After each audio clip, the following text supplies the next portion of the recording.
तो hey guys, जय श्री कृष्ण। आज हम देखेंगे कि तुम कैसे लोगों को बदल सकते हो बिना उन्हें ऑफेंड कराए, ना ही उन्हें अपने खिलाफ बना के। एंड ये हम सीखेंगे आज की वीडियो में, जो है how to win friends and influence people का बुक समरी पार्ट 3, जिसमें हम इसका पार्ट 4 कवर करेंगे कि be a leader and how to change people without giving offence and arousing resentment. तो बिना किसी देरी के वीडियो शुरू करते हैं। अगर तुम्हें किसी की गलती को पॉइंट आउट करना ही है तो सबसे पहले उसकी अच्छाइयों को पॉइंट आउट करो। यानी कि सबसे पहले उसको प्रेज करो एंड उसकी अच्छी बातों को पॉइंट आउट करो। उसके बाद उसका जो गलती है उसे पॉइंट आउट करो। ऐसा क्यों? तो डोरोथी रूबिल्स्की जो एक ब्रांच मैनेजर थी, उसे एक कंप्लेंट आया कि उनका जो एम्प्लॉय होती है एवरीडे ट्रांजैक्शन, यानी पूरे दिन में होने वाले ट्रांजैक्शन को बड़ी अच्छी तरीके से हैंडल करती है, लेकिन जैसे ही ऑफिस क्लोज करने का टाइम आता है एंड जब उसे कैश ड्रॉयर को बैलेंस करने का टाइम आता है, तब वो जो एम्प्लॉय है वो उसमें गड़बड़ी कर देती है एंड बहुत ही स्लो काम करती है। इस वजह से सारे लोग उस एम्प्लॉय को बाहर निकालने के लिए कहते हैं उस ब्रांच मैनेजर को, बट वो जो ब्रांच मैनेजर होती है वो एक दिन जाती है एंड उसके काम को ऑब्जर्व करते हैं। वो देखती है कि वो जो एम्प्लॉय है वो उनके कस्टमर्स के साथ बहुत अच्छे से बिहेव करती है, बहुत फ्रेंडली वे में। एंड ऑल्सो उसका जो दिन में जो काम होता है, जो एवरीडे ट्रांजेक्शन होते हैं, दिन भर के ट्रांजेक्शन, उसमें वो बहुत अच्छे तरीके से काम करती है। तो फिर इसी को ब्रांच मैनेजर ने एज एन एग्जांपल लेके पहले तो उस एम्प्लॉय को रीच आउट किया एंड उसे जाके बोला कि मैंने तुम्हें ऑब्जर्व किया, तुम बहुत फास्ट एंड एफिशिएंटली काम करते हो एंड अपने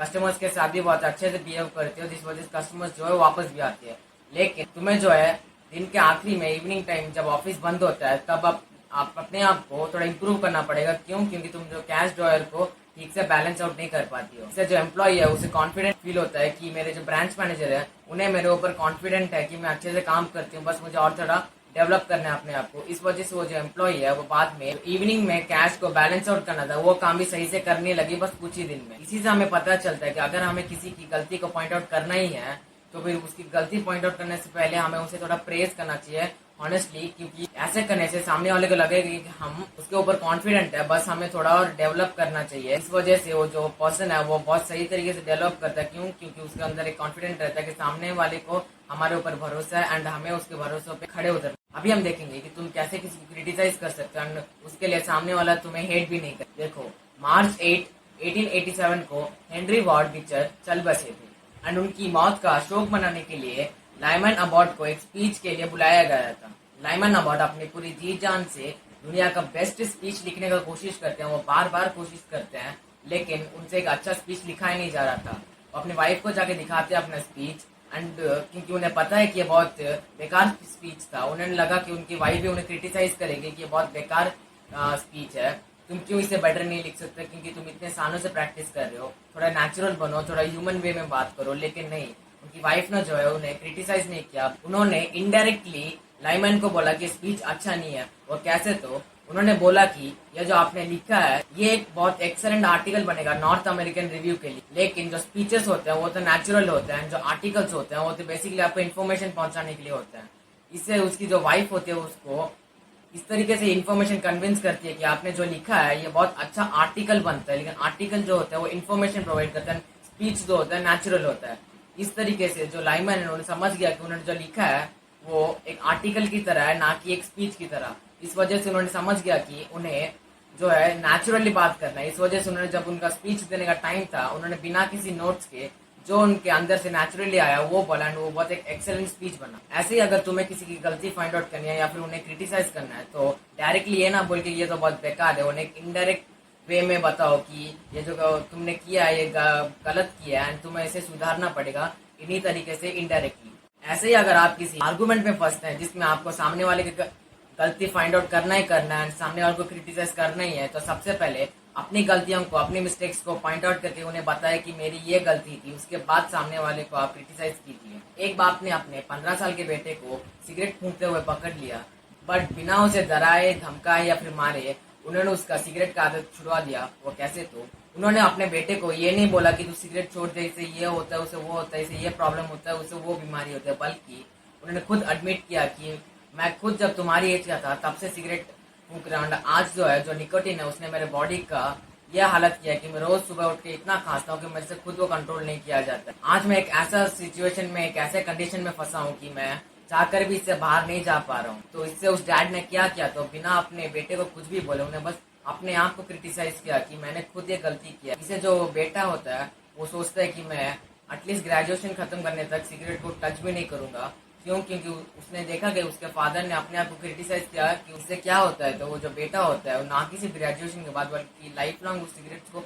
टच भी नहीं करता है। उनके जो पापा होते हैं वो अपने फैमिली के सपोर्ट के साथ खुद का भी सिगरेट का आदत छुड़ा देते हैं। ऐसा क्यों? तो क्योंकि उसके पापा उसको बिना डांटे या फिर बिना उसको क्रिटिसाइज किया बस अपनी गलती मान ली कि वो कैसे उसके एज में थे तब उन्होंने स्टार्ट किया, अब उनका बॉडी का हालत कितना खराब हो गया है। इस वजह से उनका जो बेटा है ये समझ जाता है कि अगर मैं भी ये करता तो उनकी एज आते आते मैं भी इसी हालत से गुजरूंगा। तो इससे हमें ये पता चलता है कि किसी को क्रिटिसाइज करने से पहले सबसे पहले अपनी खुद की गलतियों को पॉइंट आउट कर। अभी हम ये देखेंगे अगर तुम्हें किसी से कोई काम निकलवाना है या फिर काम कराना है तो फिर उन्हें ऑर्डर या कमांड ना देने की बजाय उनसे कुछ सवाल पूछिए। क्यों? क्योंकि किसी को किसी से ऑर्डर या कमांड लेना बिल्कुल अच्छा नहीं लगता, लेकिन फिर भी अगर आपको अपना काम किसी से निकलवाना है ऑर्डर देने से बेटर उनसे कुछ क्वेश्चंस कीजिए। वो क्वेश्चंस क्या है? देखो, एक छोटा सा मैन्युफैक्चरिंग प्लांट के मैनेजर का एक बहुत बड़ा ऑर्डर आया था जिन्हें उन्हें कंप्लीट करने से एक बहुत बड़ा प्रॉफिट मिलता, लेकिन उनको जो है पहले से ही जो वर्क शेड्यूल होता है वो बहुत टाइट होता है, बहुत बिजी होता है एंड वो अपने वर्कर्स से इतना ज्यादा एक्स्ट्रा काम भी नहीं करा सकता, क्योंकि अगर वो जबरदस्ती उनसे काम कराता है फिर भी उसे पता था कि इतना बड़ा ऑर्डर कंप्लीट नहीं किया जा सकता। तो उस मैनेजर ने क्या किया, अपने वर्कर्स को डायरेक्ट ये ऑर्डर्स ना देके कि तुम आपसे 12 घंटे 14 घंटे या 18 घंटा काम करोगे, उसने अपने वर्कर्स को सब बुलाया एंड उनसे पूछा कि हमें इतना बड़ा ऑर्डर मिला है एंड अगर हम इस ऑर्डर को कंप्लीट करते हैं तो फिर हमारी कंपनी के लिए बहुत अच्छा होगा एंड तुम्हारे लिए भी बहुत अच्छा होगा। तो फिर वो जो अपने वर्कर्स को ही डायरेक्टली पूछता है कि हम कैसे अपने नॉर्मल शेड्यूल को, नॉर्मल असाइनमेंट्स को साथ साथ ये बड़े ऑर्डर्स को भी खत्म कर सकते हैं, हम कैसे ये ऑर्डर्स को खत्म करें जब हमारे पास इतना कम टाइम है। तो फिर एक एक करके उन्होंने जो वर्कर्स है उन्होंने बहुत सारे आइडियाज दिए कि हमें ये जो ऑर्डर है उसे एक्सेप्ट कर लेना चाहिए एंड अलग अलग आइडियाज दिए कि ऑन टाइम में ऑर्डर को कैसे खत्म कर सकते हैं। उन्होंने इसको we can do it together यानी कि हम साथ मिलकर खत्म कर सकते हैं इस अप्रोच से लिया, जिस वजह से वो जो वर्कर्स होते हैं वो ऑन टाइम पे वो जो ऑर्डर होता है प्लस उनका जो नॉर्मल डेली वर्क होता है उसके साथ साथ इस ऑर्डर को ऑन टाइम डिलीवरी कर देते हैं। ऐसा क्यों हुआ? क्योंकि वो जो मैनेजर होता है उन्हें ये ऑर्डर ना देके कि तुम आपसे डबल काम करो, उसने अपने वर्कर से जाके पूछा कि क्या हम ये ऑर्डर कर सकते हैं, अगर हम करते हैं तो हमारे लिए कितना प्रॉफिटेबल होता है,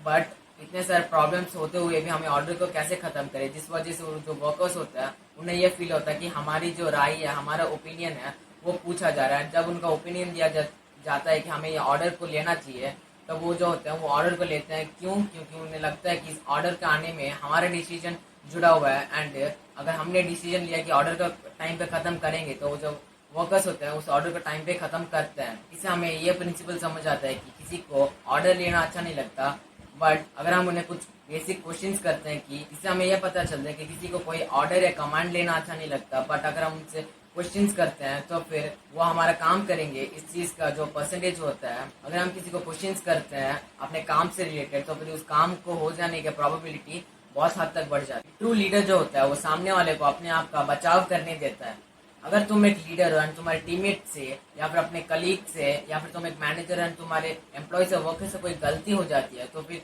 उन्हें क्रिटिसाइज करने के बजाय अगर तुम उन्हें अपना बचाव करने दो कि उन्हें क्रिटिसाइज ना करके उन्हें ये बोलना कि मुझे पता है कि तुम भी एक इंसान है, तुमसे छोटी छोटी गलतियां हो जाती है, but I have confidence in you कि तुम नेक्स्ट टाइम इसे जरूर सही से करोगे। ऐसे में वो जो एम्प्लॉय या टीममेट या कलीग होता है उसे तुम्हारे ऊपर एक भरोसा आता है कि सामने वाले जो है वो मुझे अपनी गलतियों के लिए क्रिटिसाइज नहीं करेंगे एंड मुझे नेक्स्ट टाइम से इस भले इंसान के लिए ऑनेस्टली एंड प्रोडक्टिवली काम करना है। ऐसे में तुम्हें एक एग्जांपल देता हूँ कि मेजॉन नाम से एक मार्केटिंग स्पेशलिस्ट थी जिसे वो स्टडी करना था एंड उस स्टडी के लिए उसे प्रॉपर प्लानिंग एंड इम्प्लीमेंटेशन का था। जब उसका नया प्रोजेक्ट खत्म हुआ उसने ये फाइंड आउट किया कि उसका जो प्रोजेक्ट था उसका प्लानिंग ही गलत है एंड उसे वापस अपना जो पूरा प्रोजेक्ट है उसे स्टार्टिंग से ही करना पड़ेगा। वो डर गई थी कि उसके जो ऊपर के मैनेजर्स है वो उसे क्रिटिसाइज करेंगे एंड उसे जॉब से निकाल देंगे क्योंकि उसने इतना बड़ा गलती किया है। लेकिन वो सोचती है कि मैं इमोशनल ना होके जाके साफ साफ बोल दूंगी मेरे से गलती हो गई थी, बट अगर मुझे एक और चांस मिलता है तो फिर मैं इसे सही से करूँगी। वो जो है अपने रिपोर्ट को लेकर अपने बॉस के पास जाती है। उसका जो बॉस है उसकी सारी बातें सुनने के बाद उसे अपना बचाव करने देता है, ये कह के कि मुझे पता है कि तुम्हें बस एक्सपीरियंस की कमी है, कैपेबिलिटी या एबिलिटी की कमी नहीं है, तुम एक इंसान है, तुमसे गलतियां होती रहती है। ऐसा कहकर उसके बॉस ने जो है उसे थोड़ा सा सिंपैथी दिया एंड उसे जो अपना बचाव करने दिया क्योंकि उसके बॉस ने उसे क्रिटिसाइज नहीं किया। उसने अपने बॉस को प्रॉमिस किया कि मैं आपसे अपना काम बिल्कुल सही से लगन से बिल्कुल एक्यूरेसी एंड फोकस के साथ करूंगा। ये जो गलती मैंने की है मैं नहीं दोहराऊंगा। नेक्स्ट टाइम से जो है वो एक्चुअली मैं अपने वर्क को जो है बहुत इफेक्टिवली, बहुत सही तरीके से, बहुत फोकस के साथ करती है, जिससे वजह से वो अपने काम में जो है बहुत इम्प्रूवमेंट भी लाती है। ऐसे हमें पता चलता है कि जो एक सही लीडर होता है वो सामने वाले को अपना बचाव करने देता है, जिस वजह से सामने वाले का डिग्निटी नहीं गिरता है एंड वो नेक्स्ट टाइम से और बेटर वर्क करता है। अगर तुम्हें लोगों को उनके एबिलिटीज को अपने फुलेस्ट पोटेंशियल तक पहुंचाना है एंड साथ ही साथ ये चाहते हो कि वो अपने जो पर्टिकुलर फील्ड में काम करते हैं वो उसमें वो सक्सेसफुल रहे, क्योंकि उनके काम करने से तुम्हें बेनिफिट्स पहुंचता है, तो फिर वो क्या तरीका है जिससे तुम लोगों को अपने एबिलिटीज का फुलेस्ट पोटेंशियल तक पहुंचा सकते हैं और उन्हें सक्सेसफुल बना सकते हो। वो तरीका है उनके हर एक छोटे से लेकर छोटे काम पर और उनके हर एक काम पर उन्हें अप्रिशिएट करना, जिन पे उनको अप्रिशिएट करना बनता है। कीथ रोपर जो एक प्रिंट शॉप चलाते थे, उनके प्रिंट शॉप में एक बहुत ही हाई क्वालिटी मटेरियल आता है काम का, जिसे वो देख के बहुत सरप्राइज हो जाते हैं कि उन्हें जानना होता है कि काम किसने किया है, ये काम किसने किया। उन्हें पता चलता है कि ये जो काम है एक नए एम्प्लॉय ने किया है, इसने हाल ही में उनका प्रिंट शॉप को ज्वाइन किया है। बट उस एम्प्लॉय को उनके प्रिंट शॉप में एडजस्ट होने में टाइम लग रहा था, क्योंकि वो यहाँ पर नया आया है, जिस वजह से उसका जो सुपरवाइजर है वो उसे निकालने का सोचता है। लेकिन जो कीथ रोपर होते हैं वो पर्सनली से एम्प्लॉय से जाके मिलते हैं एंड उन्हें सिर्फ ऐसे अप्रिशिएट नहीं कर देते, बल्कि उनके उसने जो high quality piece of material बनाया था उस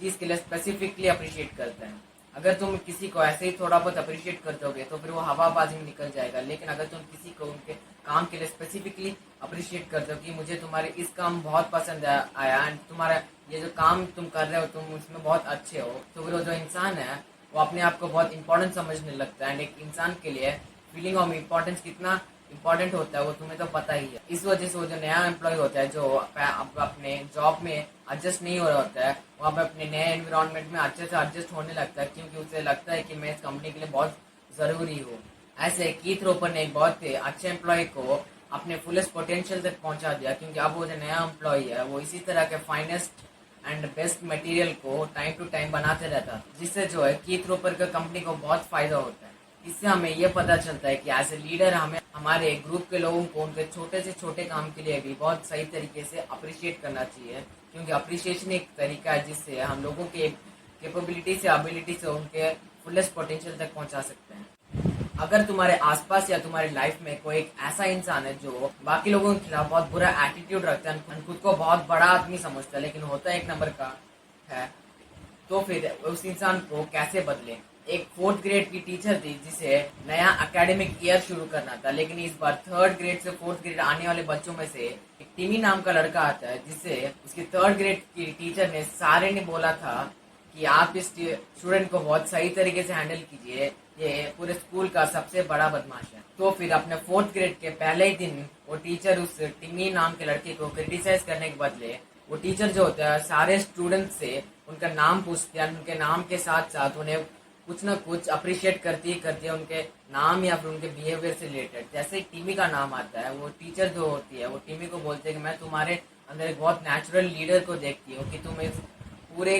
क्लास को कैसे डिसिप्लिन रख सकते हो अपनी तरह। एंड ऐसे ही स्कूल के पहले 3-4 दिन एंड 1-2 हफ्ते तक वो जो टीचर होती है वो टिमी को हर छोटी से छोटी चीज के लिए अप्रिशिएट करती है एंड उसे एक फाइन रेप्यूटेशन दे देती है कि तुम कितने अच्छे स्टूडेंट हो, तुम कैसे स्टूडेंट्स को इतने अच्छे तरीके से मैनेज कर सकते हो। क्योंकि टिमी को एक अच्छा रेप्यूटेशन मिल गया था कि मैं इतना अच्छा नाम बन गया मेरा, वो अपना जो नाम है उसको कंटिन्यू करना चाहता था, जिस वजह से जो टिमी होता है वो जो इतना बदमाश लड़का होता है उससे बहुत सुधरा हुआ सही बच्चा बन जाता है। क्यों? क्योंकि उसको 4th ग्रेड के स्टार्टिंग से उसके टीचर्स ने जो है बहुत अप्रिशिएट किया था उसके एक स्पेसिफिक पर्सनालिटी पे, जो है कि वो बहुत अच्छा स्टूडेंट है एंड वो लोगों को बहुत अच्छी तरीके से गाइड कर सकता है, जिस वजह से जो एक 9 साल का बच्चा होता है 4th ग्रेड का वो तक अपने आप का बदल देता है। क्यों? क्योंकि उसको अभी एक रेप्यूटेशन मिल गया है जिसे उसे कंटिन्यू करना है। ऐसे अगर तुम्हारी लाइफ में एक इंसान है जो बहुत बैड एटीट्यूड रखता है, तुम भी उसे एक अच्छा रेप्यूटेशन दे दो, जिस वजह से वो अपने एटीट्यूड को बदल के ही रहेगा, क्योंकि उसे अभी अपना जो नया रेप्यूटेशन है उसे कंटिन्यू करना है। अगर तुम एक लीडर हो तो तुम्हारे अंदर एक ऐसा एबिलिटी होना चाहिए कि तुम सामने वाले को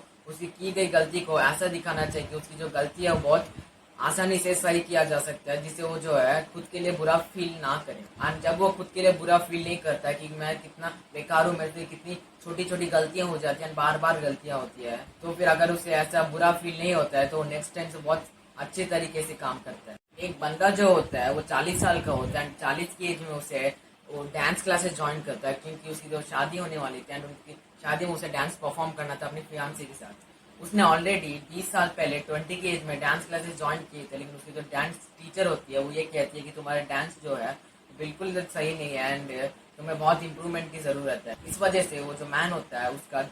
दिल दुख जाता है एंड वो जो है वो क्लास को इमीडिएटली छोड़ देता है। लेकिन अब 20 साल बाद 40 की एज में जब उसका मैरिज होने वाला होता है तो फिर डांस करना बहुत इंपॉर्टेंट होता है, क्योंकि वो एक पार्ट ऑफ द रिचुअल होता है उनके मैरिज में। तो फिर जो बंदा होता है वापस 40 की एज में एक नया डांस क्लास ज्वाइन करता है, बट इस टाइम उसकी जो टीचर्स होती है वो उसको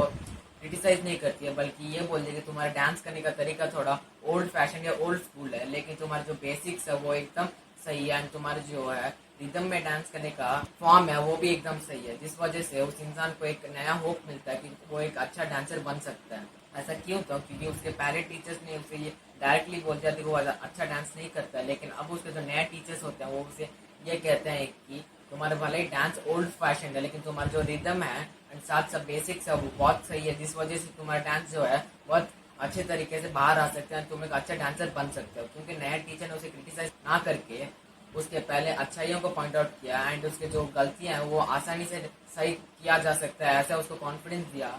वो बंदा डांस सीख गया 40 की एज में, जो वो 20 की एज में भी नहीं सीख पाया था। इसीलिए एज ए लीडर हमारे अंदर एक कैपेबिलिटी, एक एबिलिटी होना चाहिए कि हम सामने वाले को जो गलती है वो बहुत आसानी से सही हो सकता है, उसके अंदर ऐसा एक कॉन्फिडेंस ला पाए। अगर तुम चाहते हो कि लोग तुम्हारा बताए हुआ काम करे जो तुम उन्हें कह रहे हो करने के लिए एंड तुम चाहते हो जो सामने वाला है वो काम करके ही रहे, तो फिर सबसे पहले तुम्हें उसे खुश कराना पड़ेगा कि उसके ये काम करने से उसे खुशी मिलने वाली है। 1915 में जब यूरोप के सारे देश एक दूसरे पे हमला कर रहे थे, वॉर कर रहे थे, तब उस समय के यूएस प्रेसिडेंट वुड्रो विल्सन इस वॉर को रोकना चाहते थे। उस समय के यूएस प्रेसिडेंट वॉर रोकते थे, बट अब ओके तो वुड्रो विल्सन चाहते थे कि जो वॉर है वो रुक जाए और उसके लिए वो एक पीस एडवोकेट को यूरोप भेजना चाहते थे, जिस वजह से जो वॉर है वो रुक जाए। विलियम जेनिंग्स ब्रांड जो उस समय के सेक्रेटरी ऑफ स्टेट थे वो पीस एडवोकेट बन के जाना चाहते थे, लेकिन वो जो वुड्रो विल्सन होते हैं जो प्रेसिडेंट होते हैं वो किसी और को यानी कि वो कर्नल एडवर्ड एम हाउस को अपॉइंट कर देते हैं, जो विलियम जेनिंग्स के ही बहुत क्लोज फ्रेंड होते हैं, जिस वजह से विलियम जेनिंग्स को बहुत बुरा लगता है, क्योंकि वो पीस एडवोकेट बन के जाना चाहते थे। उनके जो दोस्त होते हैं एडवर्ड, वो क्या करते हैं तो वो ब्रांड के पास जाते हैं, उन्हें कहते हैं कि तुम सेक्रेटरी ऑफ स्टेट हो, अगर तुम वहां पर जाओगे तो फिर ये बहुत बड़ा हेडलाइन, एक बड़ा न्यूज बन जाएगा कि यूएस का सेक्रेटरी ऑफ स्टेट यूरोप में क्या कर रहा है। अगर तुम्हारे बजाय अगर मैं जाऊं तो फिर मुझे वहां पर कोई रिकॉग्नाइज नहीं करेगा, क्योंकि मैं एक उतना इंपॉर्टेंट पर्सन नहीं हूँ। एंड अगर मैं पीस एडवोकेट बन के जाता हूँ तो बिना एक बड़ा न्यूज हेडलाइन बने मैं जाके वहाँ के लोगों को वॉर रोकने के लिए कन्विंस करके वापस आ सकता हूँ। लेकिन अगर तुम जाओगे तो क्योंकि इतने बड़े पर्सन हो, कितने इंपॉर्टेंट पर्सन हो, वो पक्का एक बहुत बड़ा न्यूज हेडलाइन बनेगा एंड शायद तुम अपना जो काम है पीस एडवोकेट करने का वो कर ना पाओ। इस वजह से जो है एडवर्ड ने ब्रांड को वो दे दिया जो ब्रांड को एज ए इंसान चाहिए होता है, एक फीलिंग ऑफ इम्पोर्टेंस। ब्रांड खुश हो जाता है कि मैं अच्छा है कि वहां नहीं जा रहा हूँ, क्योंकि अगर मैं वहां पर जाऊंगा तो फिर लोगों को पता चल जाएगा कि यूएस एक पीस एडवोकेट को भेजा है। एंड क्योंकि एडवर्ड ने ब्रांड को खुश कर दिया था कि मैं सजेस्ट करता हूँ कि तुम मत जाओ, मुझे जाने दो, क्योंकि तुम बहुत ज्यादा इंपॉर्टेंट पर्सन हो, इस वजह से ब्रांड जो है उसकी बात मान जाते हैं एंड यूरोप नहीं जाते पीस एडवोकेट बन के। तो इससे हमें यह पता चलता है कि अगर हमारे अंदर एक ऐसा कैपेबिलिटी है, हम सामने वाले को खुश करा सकते हैं कि अगर वो हमारा बताए हुए काम करता है तो फिर उसी के लिए बेनिफिशियल है, तो फिर वो सामने वाला जो है हमारा काम बिना कुछ सोचे जरूर करेगा। तो इसी के साथ इस बुक के सारे पार्ट्स एंड इस पार्ट के सारे चैप्टर्स खत्म होते हैं। तुम ये समझो कि इस बुक में जितने भी पॉइंट्स एंड प्रिंसिपल्स बताए गए हैं, भले ही उस प्रिंसिपल्स के यूज करके तुम्हें हर बार अपना फेवरेबल रिएक्शन ना मिले सामने वाले से, लेकिन अगर इन प्रिंसिपल्स को यूज करने से तुम्हें एटलीस्ट 10% भी अगर हेल्प होता है तो फिर तुम 10% से ही अपने लाइफ को एंड अपने आप को एज ए लीडर इंप्रूव जरूर कर सकते हो। तो इसी के साथ हमारा वीडियो जो है खत्म होता है। अगर तुम्हें ऐसे बुक समरीज देखना पसंद है तो हमारे चैनल को सब्सक्राइब कीजिए एंड वीडियो अगर अच्छा लगा तो वीडियो को लाइक कीजिए एंड अपने बाकी फ्रेंड्स के साथ भी शेयर कीजिए। राधे राधे।